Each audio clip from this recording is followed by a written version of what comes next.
What's going on, guys? Angelo here. Welcome to the Let's Talk About That podcast. Today I have with me a special guest. This man has just reached over 7,000 subscribers and it's counting. He just got a new series called Gimme 5 that released just about a week ago at the time of this recording. Please welcome with me BT Kingsley. Yeah, what up, though, man? What's up, man? I know some of my viewers may not know you, but this guy's hilarious. He hangs out with like the all deaf crew, if you want to talk about it. TahirMoore. You got Kev on stage. There's a bunch of them. There's so many other comedians. I follow all of them. They are hilarious. So I figured I wanted to reach out to at least one of you guys and just talk to y'all and really wonder, how have you been during like the quarantine, man? I've been busy, man. Since it's as a stand-up, my nights are pretty aggressive. My lifestyle is pretty aggressive as far as like the blend of what my career is and what my actual life is. And now that everything's in the house and I'm not leaving, all that stuff's kind of ran into one. Yeah. So as far as like online content, I'm up to like 16 and a half shows a week. Oh man. So it's aggressive. But you know, when you an entrepreneur, man, if you don't work, won't nothing get done. Exactly. If I decide to lay on my bed, nobody would stop me. If I just lay I'd just be rolling over trying not to get sore on one side. Nobody would stop me. So that's so true. I'm an person. For me, when I create my videos, it's just like I've literally realized that I've been working more on YouTube now than I was back then before like everything's happened. It's like because I'm trying to give people content so that they can watch. It's just crazy. It's really wild now. Yeah, you gotta make it a point to, I don't know, growing my online presence had been a thing that I needed to work on for a while, and this just turned the volume up. Yeah. So it was like, you got the time, go in and go hard, and it's been working out. So it's good. I'm gonna keep my foot on the pavement, keep my foot on the pedal. So I want to talk about really quick, how did you get into comedy? Like, what made you realize I kind of want to do this now? Like, how did that start for you? I knew that I would be in entertainment my like sophomore year of high school. Oh, okay. Sophomore year going into my junior year, I saw a Keenan Ivory Wayans special, and he basically said, it's not as hard as everybody makes it out to be. Not that it's not hard, but when you're in it, you don't see it like that.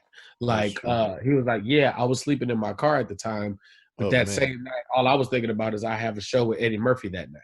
Wow.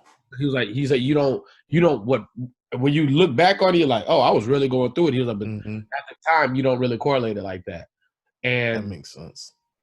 I didn't know what comedy was. Like, I didn't know what stand-up comedy was. Like, when you see comedy on television, I was watching television. At no point, it was a TV show where the dude stand there and talks, or even Eddie Murphy Raw, or whatever. It was always a disconnect for me that you could just do that until I just stumbled into a comedy club. I was taking my acting classes and trying to figure out how I was going to slide in entertainment, because I knew I just wanted to do whatever Eddie Murphy was doing. Oh, okay. Yeah, and then after I walked into a comedy club, shout out R.I.P. Alfred Rose. I walked into this comedy club and I just saw people on stage and I knew they wasn't famous. And I was like, what are y'all doing? I was like, yeah, it's comedy club. I said, no, I know what comedy is. I know what a comedy club is. What are y'all doing? I was like, yeah, you go up there and tell jokes and stuff, and I'm watching them do it. I was like, so wait, anybody can get up there? And I was like, yeah, you want to go up? I was like, no, I don't know. Hell no, I don't know what y'all doing. And I was like, but I'll be back next week. And until before this quarantine, I never was not on stage. So in that 13 years plus, I never took a break, never took I would obviously have some nights where I wasn't doing comedy, but there was no like, oh, I'm just gonna step back for a while. That never happened. I was on it all the time in my life. Yeah, I haven't had a job in 10 years. Oh my gosh. Yeah, maybe probably like 11, 12 years. Wait, so did you go to college or what? I went to a film school in San Francisco called Academy of the Arts. And studied production and acting, but I didn't finish because what? You know what I mean? You cuss on here? Oh yeah. You're good, bro. Oh, I don't. You're fine. all right. So fuck No, I books. like to keep it non-filtered. You can get Okay, cool. So yeah, so no, I went to my goal for the school was just learn everything I need to learn. So when it's time for me to do it, I can do it. If I get to LA and they say you're not funny, you funny looking, your breath smell bad, you don't read good. If they say all this shit, I'm like, all right, cool. So how do I get it done anyway? Now that since y'all don't fuck with me, right. so that was my goal in college. So as I got all the credits I could get for all the electives for everything I wanted to learn, which is what I was there for, acting and producing. And the moment that they said, all right, listen, if you want the certificate that say you graduated and you're a smart person, then you got to go take some extra liberal arts like another English, another math. I was like, if I don't get the fuck out of my face, I got the fuck out. 4 years, no graduation, victory. Oh my gosh. Every time they tried to give me a math class, I would fill it with another elective. They'd be like, you need to take another math class or you're going to be off schedule. I say, can I take an improv advanced class? I mean, you can. I say, yeah, let's do that. So you're going to need these. You're really falling behind on your liberal arts because you couldn't do acting and producing. Like our director wouldn't allow you to do both things simultaneously. So, but the producing track basically encompassed everything, and the actor track was all acting stuff. And I always wanted to be in front of the camera, but I knew I might end up in a world where I might have to do shit on my own.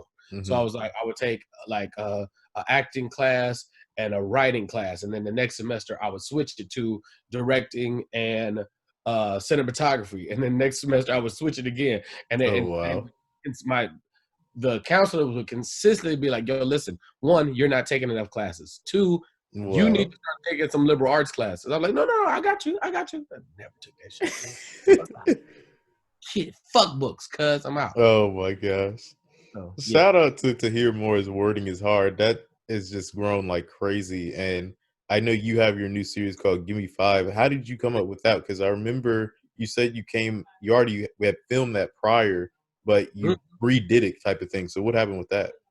Oh, Gimme 5 is an interesting concept. So very often, one, people think that I am a troll because of my honest opinions. If you ask me who's better between the Temptations or 112, I'm gonna say 112, and it ain't even close. Like I don't even know how you can compare the two. You know, I'm always normally go newer than older. If you ask me, would I rather listen to Luther Vandross or Trey Songz? It's Trey by a mile. So I consistently am the person either one inciting these debates or smack dab in the middle of them all the time. This is my life. Wow.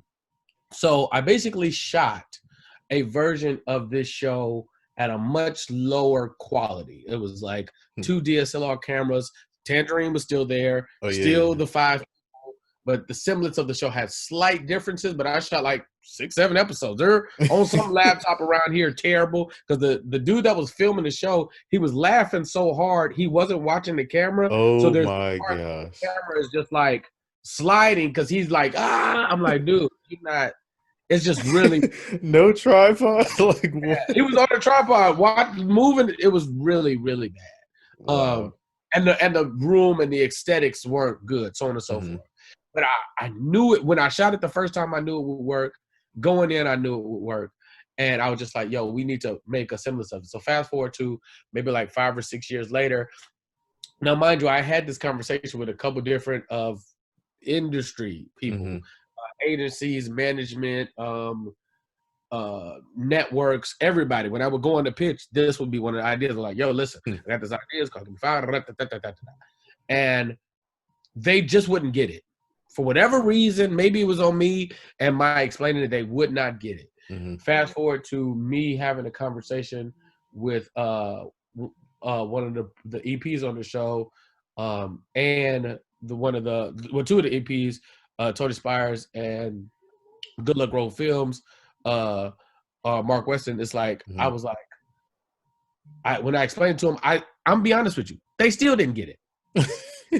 They just trusted me. They didn't get it, but they trusted me. We shot a pilot of the show, and as soon as we shot it, they was like, I know what this is now.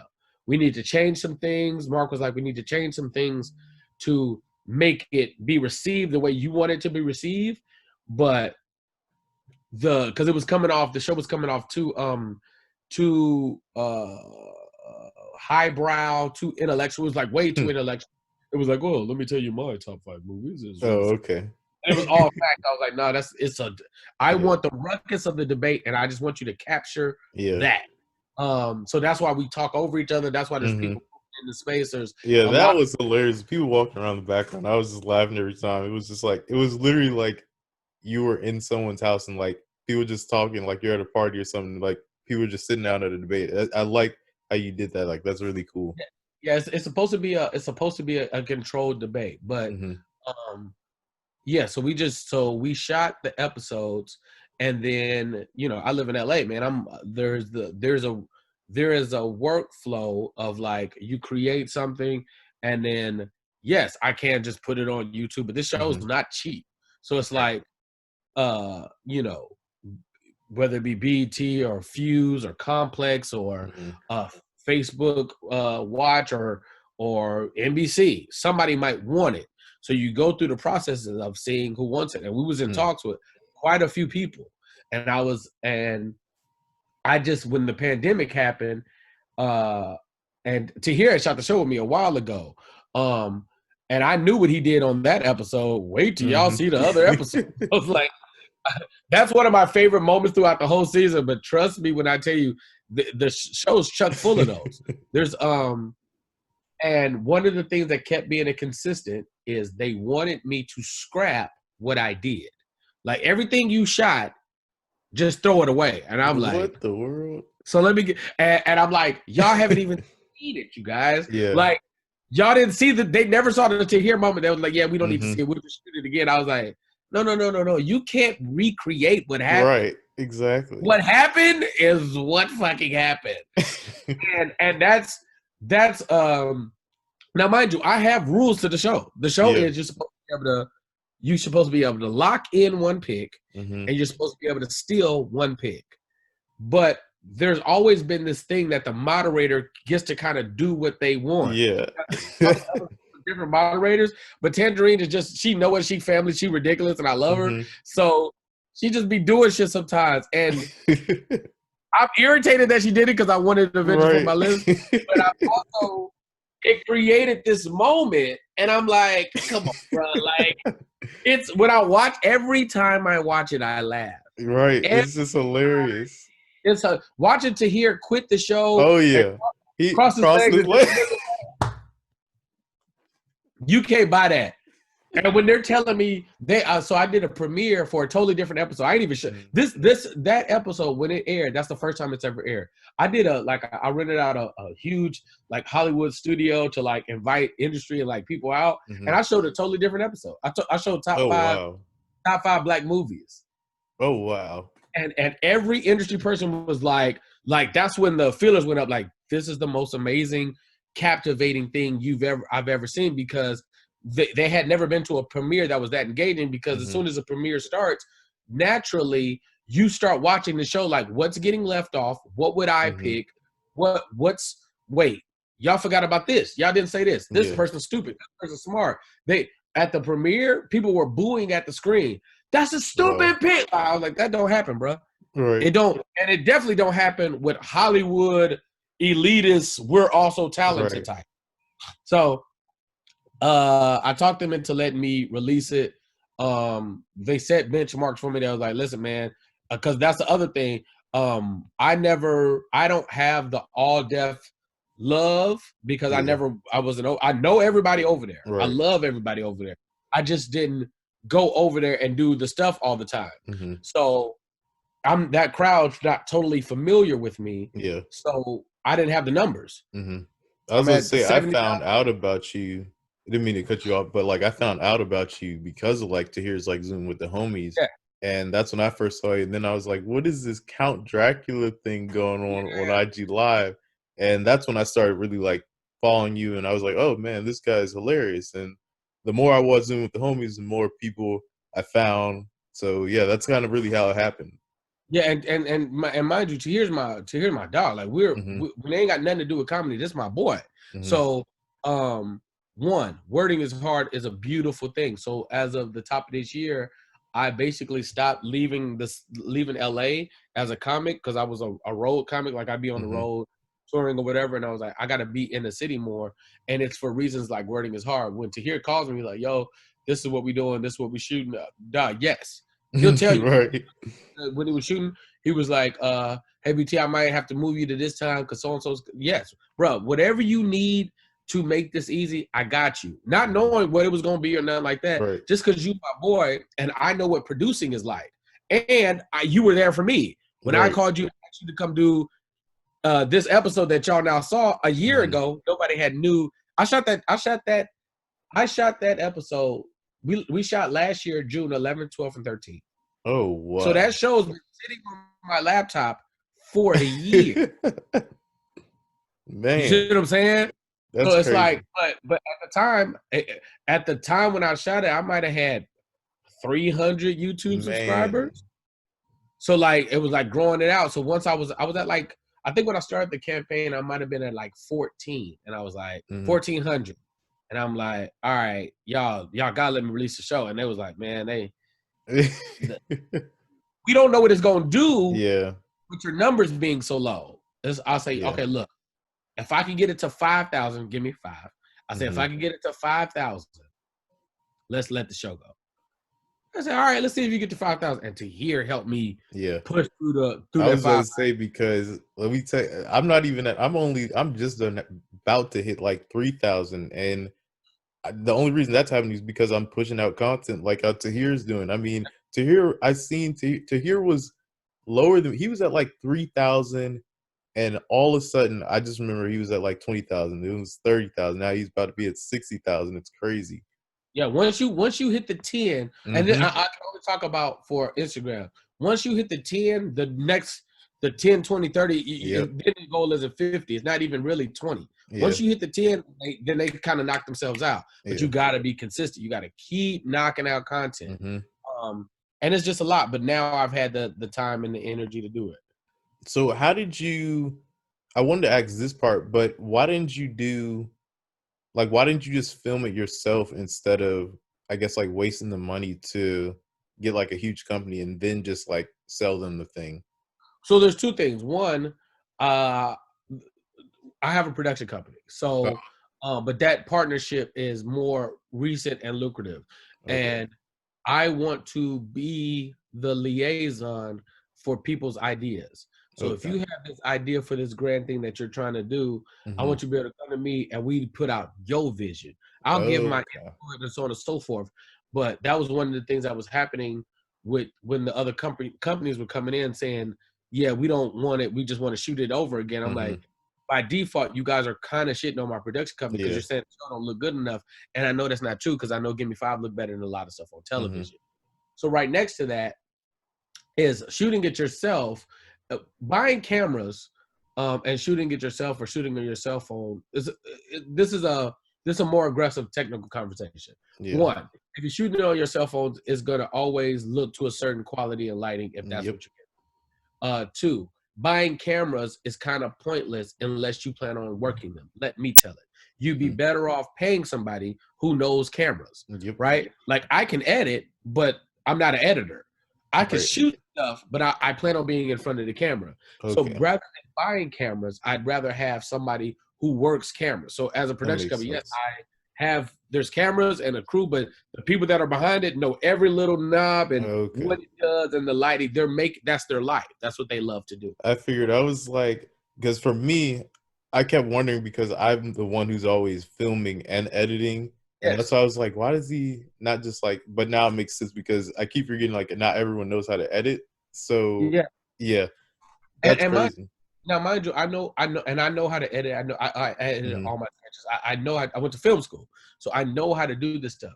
The thing that I believe, now we're having like a futurist conversation. I am in the belief that we will look up very soon and network TV. Right now, it's like if I said, oh, if I was here and I was Tiffany Haddish or Little Rel or somebody with a bigger name, right? Then you'd be like, oh, they're from this movie, this, that. Because right now, movies are here, TV is here, cable's probably here, Yeah. and then social media stuff is here. But Yeah. I believe that dynamic is going to change because, one, advertisers. The advertisers are going to spend, when you watch, what's your favorite TV show? So right now, the season not up, but it's called Grownish, and Rick and Morty is mine. Okay, both of them great. Rick and Morty are going Grownish. Rick and Morty is what, Comedy Network? Cartoon Network. Yeah. So if Rick and Morty is Cartoon Network and Grownish is, I believe, Freeform. I think it's Freeform. Yeah, Freeform. These are subsidiaries of major companies. Cartoon Network is a subsidiary of TBS, which is a subsidiary of TNT, which is a subsidiary, I believe, of Warner Brothers. Freeform is a subsidiary of, like, it used to be ABC Family, so it's a subsidiary of Disney/ABC. Right now, there's hella cable networks. Oh yeah. Then there's all the independent streaming things, right? When you're talking about the networks, TVs, the reason that they make Rick and Morty ain't for you to enjoy it. They make Rick and Morty to sell the commercials. That's the only reason the show exists. The only reason that they're there is so they can sell that Coca-Cola in between. It ain't about the 28 minutes you're watching the show, 22 minutes. It's about the commercials in between.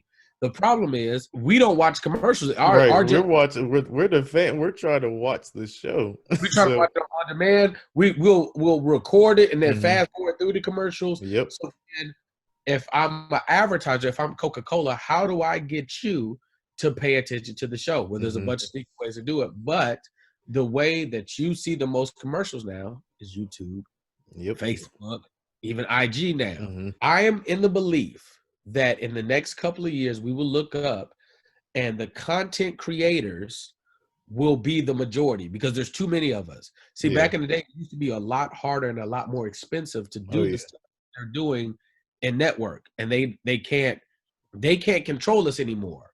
So it's still, mind you, hey, listen, hey, if I had a network TV show or a movie show or a movie, what's the name? So now let me tell it. The goal is for the content creators to make quality as good as what exists. And then the semblance of it gets all blurry. Right.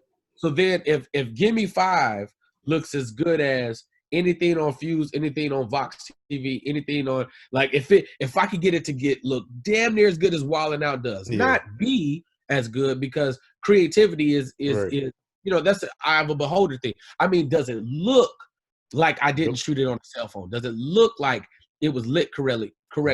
Does it have stylistic things like people moving into space? And I rented out a mansion for the show. It's like, so I was like, man, this place is huge. I was like, does it have that? If it does, then I believe it's going to get more and more blurry. I know people who shoot sketches, and the sketches are doing better numbers than The Flash. Man. So if Tahir's knocking out wording is hard, right? And it's 40 minutes of captivating material, and it's shot at a high quality, versus E has a new show with David Spade. It's called David Dave. It's like, well, we don't care about that. Right. And no diss to David Spade. It's just the first name came to mind. It's just like, bro, they're gonna now coming out this summer, Ghostbusters 11. It's like, where are the new ideas? Yeah, exactly. Yeah, where are the new ideas? Where are the fresh people? Where are the fresh faces? Like, where? If I'm being honest, especially for us. Especially for us, because they don't show us. So I'm pro us creating our own narrative in the essence of just Nipsey, LeVar Ball, Jay-Z, you name it. I'm with independence and ownership. So, hence when you hit me and say, can you do my podcast? I definitely wanted to get some. Hopefully I can get Tahir on. I don't know how I'll get him, but I wanted to hear. I don't know if I can even get Kevin on stage. Like, those are some big name people on YouTube now. I mean, once you hit over the 100,000, I mean, you're basically good. Just keep going, type of thing. And like you said, this is for like people watching that are doing YouTube right now and kind of in the spot where I'm at. if you're at like that 1,000 subscriber mark, just keep going, because once you're at the 10,000, like BT said, after that, I mean, you're good. Just keep pushing out the content now, because you already have a fan base at that point. You at least have at least 5,000 people watching your stuff. So yeah, so I dropped the episode. It's at 25,000 now, and I think I was at 5,000 when I dropped it. I was at like 552, and I'm at 7,000 now on subscribers. So the show's already viral because it's already reached past my reach. Viral. If I got 5,000 followers and the show's at 10,000, and it's already viral because this is outside of me. This is outside of my control. So the new goals are 10,000 subscribers, not that far away, and 50,000 views, which ain't really hard. At the rate it's going, we'll hit it in a few weeks because it's going up about 1,000, 2,000 every day, and that's just, I have to keep it that pace. But like you sharing it, my homeboy Ken Edwins just shared it. Ken has like 143,000. Like that helps on YouTube, but also on Tuesday, I'm dropping the show on Facebook. So I heard you talk about that. It doesn't exist on Facebook right now, so we're gonna drop it on Facebook and keep pumping because I got a few of these episodes, and they're gonna keep putting benchmarks in front of me and trying to knock them out. All right, so getting back to comedy though, because I want to talk about that a little bit more. What were some setbacks that you had to face? Because I know in California they always talk about how don't come out here until you're ready type of thing. What was stuff that set you back for like comedy? I might be so in these kind of conversations, I always find myself on the opposite end, and I might be the wrong person to ask because, like in that conversation of don't come out here until you're ready. I disagree. Yeah, I tell people, come on, you gonna fail. So what? Right, you gonna fail. You had a bad day. Oh, it didn't work out. Like it's gonna happen to everybody. But this, if it was easy, then anybody would do it. It's like yes, I'm healthy. I'm alive. That means I could do it again.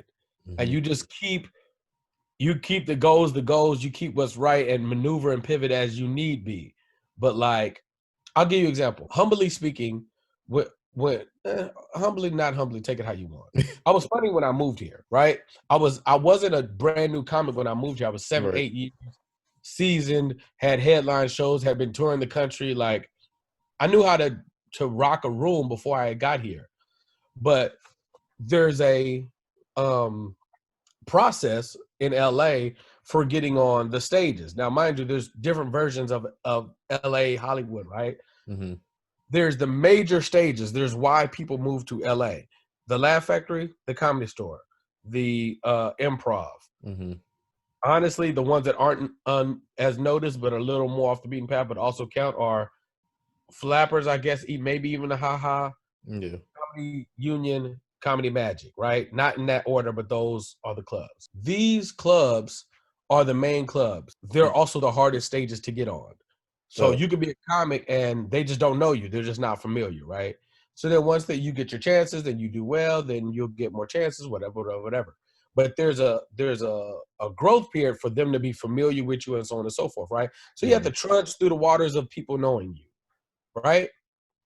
That happens kind of no matter where you are in your career, unless you're super famous or been in the game a really long time, right? Somebody has to call in those favors for you.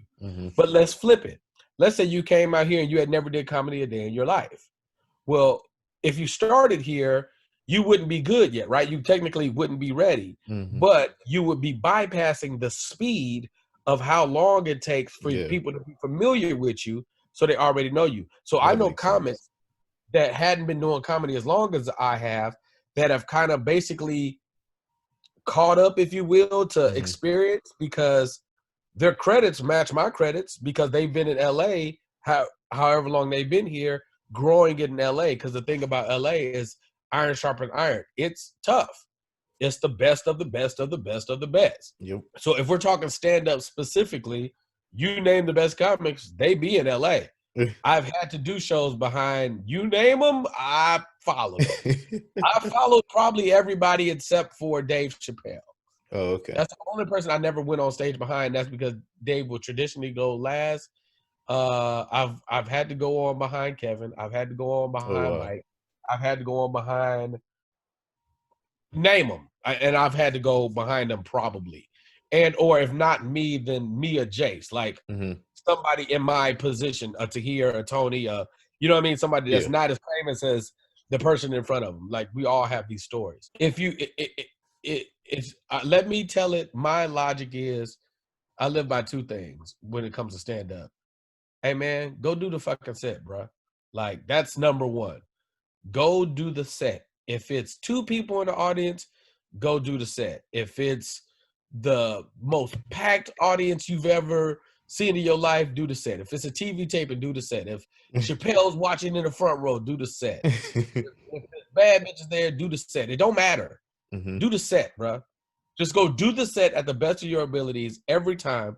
And then whatever happens on the other end is the other side of this is it all counts. It all counts. Everything counts. Everything is a chapter or a page in my book. Good. If the book is all easy, it's a boring ass book. Like just think of Kobe Bryant is my favorite athlete of all Mhm. time. One of my heroes. Like I love Kobe. Mhm. Anybody know me will tell you that. Jordan, Kobe, Jordan, who? What's it? Michael, what? Kobe. The Kobe Bryant story is legendary.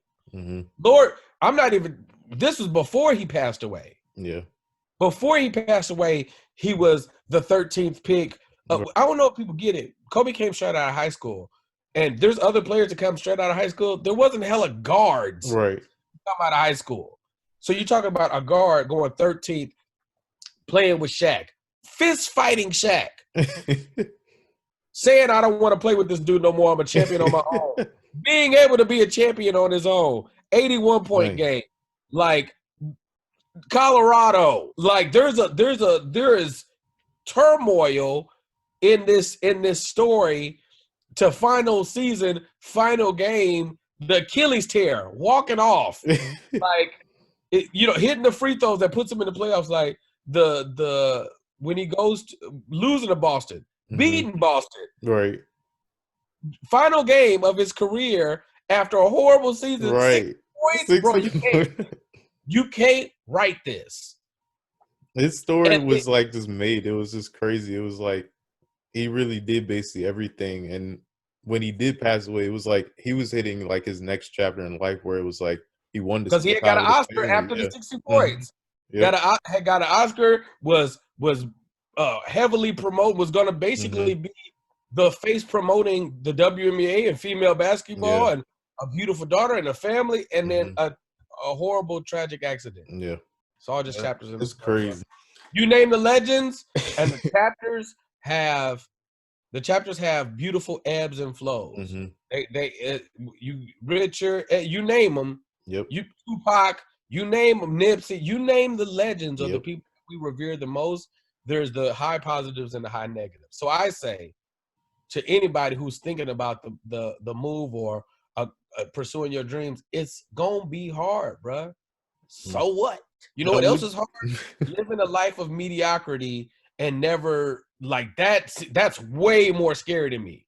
Mhm. It's just going to work every day at some company I don't want to be at because well, I'm scared. Yeah. Would you Teachers, say going before the a big name comedian like Dave Chappelle or Kevin Hart, would you say it's better to go before them or like going after them? Like which one would you really think is worse, I guess? I mean, listen, going after them is going to always be harder if you can't match their fame. Oh, But okay. let me tell it, what makes you a good comic is the experience, right? Mhm. Somebody might be just as funny or funnier than me, but I might have them in the experience, right? So we do one show and it's perfectly set up for comedy and Mhm. it's a perfectly lit room and everything, all things are equal, and you'll rip that room. Then we'll Right. go to a hood room and everything will be all messed up. And it's like, oh man, they playing dice in the back and you know what I mean? But you need to work on the craft. And I've been in those rooms before, multiple times. I've Nice. done the show. I'm kind of known in LA. A lot of people know me because there's a show at the Comedy Store every Thursday called The Belly Room. It's called in the Belly Room called Crack 'Em Up Thursday. It's where Chappelle did the bird whatever theory, whatever he did the Oh, specials. okay. He dropped 2 specials back to back. It was the Gemini and the Bird Revelation. It's Okay. that same space he does it in. Mhm. I perform there every Thursday. Oh, It's a wow. room called Crack 'Em Up Thursday. This show is a beautiful show. Michelle's like Michelle Murdoch is the producer of the show. She's one of the few producers that'll put hella people, like if you just coming to LA trying to figure it out, she's one of the first people that'll book you. Oh, And it's wow. like, oh snap, I'm performing on Sunset at the legendary Comedy Store. This is a legendary space. Right. It got to a point where you're some random comedian from Mississippi. You James from Mississippi. Mm-hmm. You're the funniest person in Mississippi. You come to LA and you're like, yeah, I'm finna go to LA and go make it happen and anything. And then you can't get no stage time because don't nobody know you. Yeah. And you could be funny as hell. We don't know you, bro. Who are you? What's your name? It's me, James. It's like, bro, we don't know you. So Nichelle might be the only person to let you up. Now, that person I seen way too often, that person go really late in the show and they be phoning it in, right? They just be up there just like kind of like, there ain't nobody here. You know what I'm saying? It was packed at first and they just be complaining. And I'm like, bruh, this is LA. You don't know the city. You don't know nobody here. Like, I'm here and I know who that is.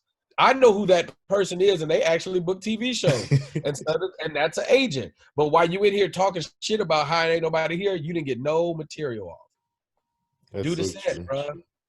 Do the set. So I started as the last person at this show all the time, just to prove a point. Like I would go in there, like the crowd is on their way out, and I'm trying to tear the room to pieces. Because these are comedy push-ups to me, right? Yeah. So like in the answers of the question, it's like, yeah, if I could go behind a legend, let me go behind him. Ain't gonna be nothing but a learning experience. I was going to say that's a great way for you to just enhance your craft, really. So, but okay, guys, we're gonna take a quick break. We're gonna take a little ad break, and we'll come back to you all in just a little bit. Okay, guys, we are back. I know we just finished talking about some setbacks and would you rather like go in front of or behind like a comic? Which one would you rather do? But I wanted to talk about really quick his IGTV Club Tickle That Thing. Yes, that's what it's called. For my viewers, I know you're just like, what did you just say? Club Tickle That Thing. Take your hand, put it on that thigh, take that pinky, raise it a little high. R&B's, baby making music only. How did you come up with that, man? Like, when did you start that? Was that as soon as the quarantine happened, or what was that about? Kind of. Vincent Dracula Jones is a character I have been doing for a while. Vincent Dracula Jones was the first viral IG sketch I had. Oh, okay. First Vincent Dracula Jones hit 1.3 million, I believe. Oh, wow. Yeah. So that character, one, I'm a fan of vampires. 2, I dressed up basically as Blade for Halloween, and I just had fangs that were like dumb convincing, and I was like, I'll use these for something else. So fast forward to the fact that obviously I love R&B music. I love rap also, probably equally, but you know, all the DJ mixes are like kind of all over the place. When I used to go live on IG, there wouldn't be anybody in the room. Now, mind you, I'm a live connoisseur per se, right? I was one of the first adapters for Periscope. I did Periscope Summit. I was like, they had me speak on the panel. Like, I was all in on Periscope, and then Twitter bought them and fucked everything up. So when you're coming from Periscope and you look at Facebook Live or IG Live, it ain't the same dynamic. It's like really clunky and slow to use. So I just wouldn't go live. So I had been live before the first Vincent Dracula Jones stream maybe 2 times, maybe 3 times. It's just not something I did. When I would go live, it'd be 1 or 2 people in there. I was like, I can't do it, bro. I just refuse to do it. So one of the things that was happening was like, all right, I'm gonna go live tonight at 11, and I don't know why I put the fangs in. I ain't gonna even hold you. I don't know. One of the things was I was gonna go live. I say if I just do music and play music, then I can entertain myself if nobody's here. Right. And then that turned into me just, I don't know, the accent came out. Vincent just naturally manifested himself. He just come on out sometimes. Because when you put the teeth in, you have to talk with a list. I can't talk The fangs are like really hard and real. Like I can't talk regular. Oh wow. And I remember the first night I did it, Tony Baker came in, he just looked he was in the chat. He was like, "Are you a late night vampire DJ? I fucking love it." And then he left. And I was just like, yeah, you know. So I did it one night. It was like, I don't know, like 5, 6 people here. And this was also not shout out to Wording is Hard. This is very close to when Wording is Hard is happening. Okay.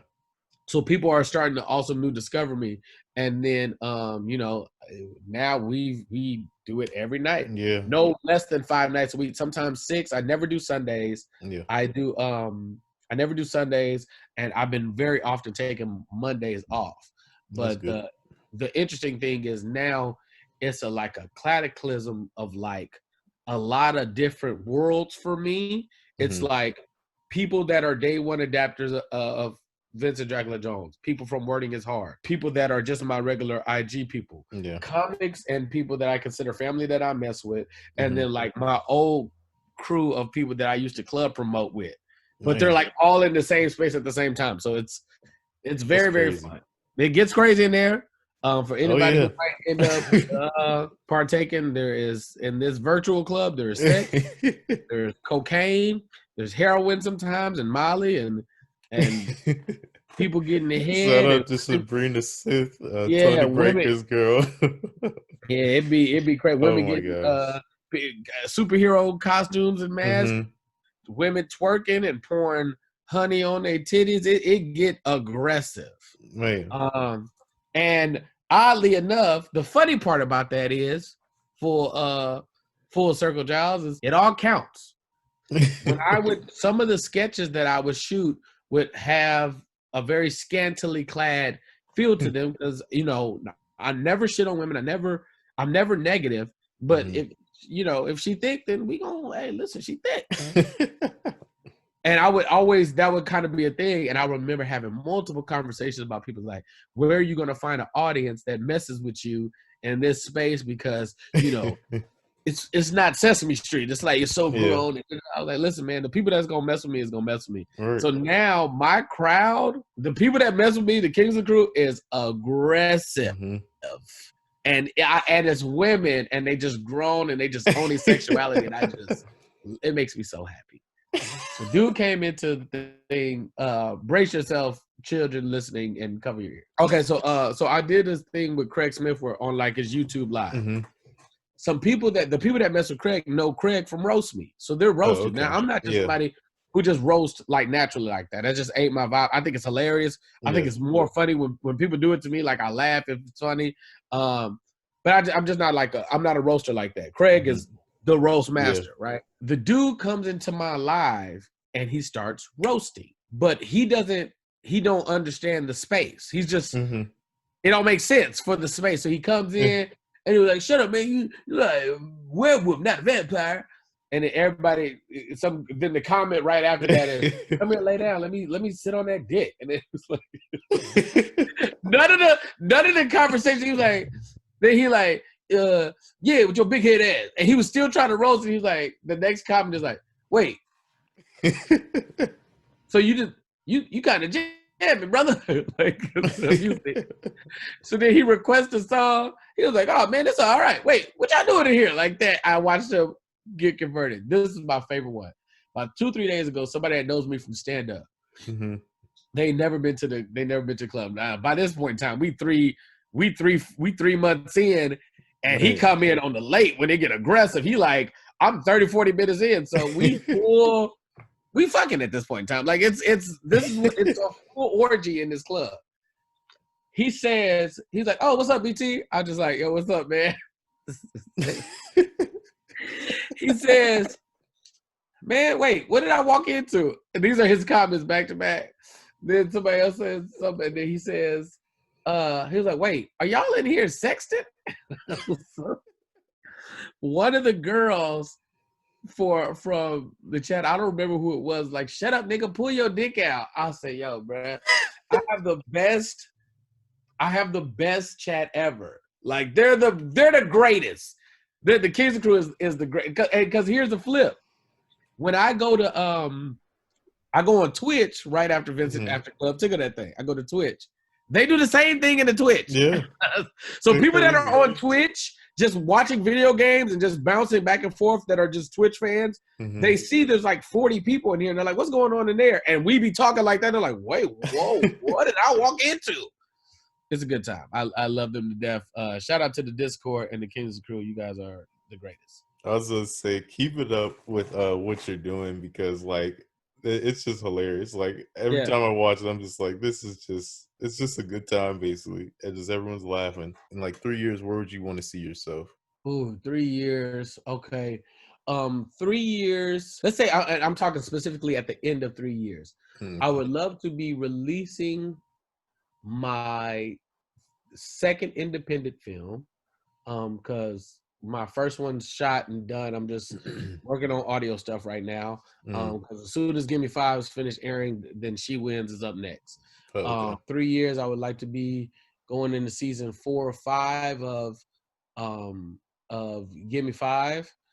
I would love. I want to be working on somebody else's stuff that has nothing to do with me, just as a production company. Like this is another project that we're working on with something major, like something stupid, like we're creatively helping and shooting a Toyota commercial or something just chunky on the financial side. Just like they came out cash. Like we just gonna trust you with this.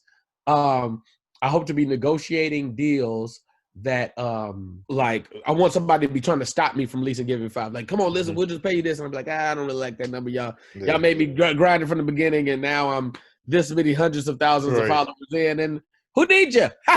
Like, you got to make it real spicy. Like, and be touring the show live. Be touring. Gimme 5 will tour live. That's gonna happen.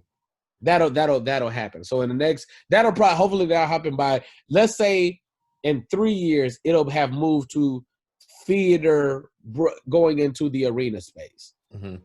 That'd be great. Honestly, Gimme 5, I'm just thinking now, having an audience there live, that would be really cool. Like, kind of like in a sense, like I guess Family Feud, or even you just bringing up like some guests in the audience, like doing it live, like you said, that would be really cool. I could see that happening. So now, mind you, the filming aspect, Gimme 5, let me tell it, as far as I'm concerned, will always look aesthetically like it looks. Like it'll always be like a dope ass living room setting. So people, it'll always have that high quality filmed aspect. The live element, I want it, but that's not the brand. Like you know the show Hot Ones? Yes. Oh, so Hot Ones is Hot Ones. Now, Hot Ones sometimes does this stuff during Complex Con when they'll do it live, and they'll have like these special events. It'll be that, but it'll always be that thing. Like, so it'll always be high concept, high quality. I get what you're saying. You know what I mean? But I also want it to feel and have these dynamics after. So then there's that. When would you feel like that you've made it? So if I have financial comfort, that's kind of all I need. I feel like call me cocky. I feel like I am a wealth of good ideas and good visions, and I feel like financially, if I get enough money, I'll be able to execute some things that'll financially have me very comfortable. And I like the idea of not being so. I want to sell a lot of tickets. I want to do well on stage and all that other stuff. But I want to be able to creatively get my ideas out and be able to perform and do stand-up. So I like the space that like Byron Allen is in.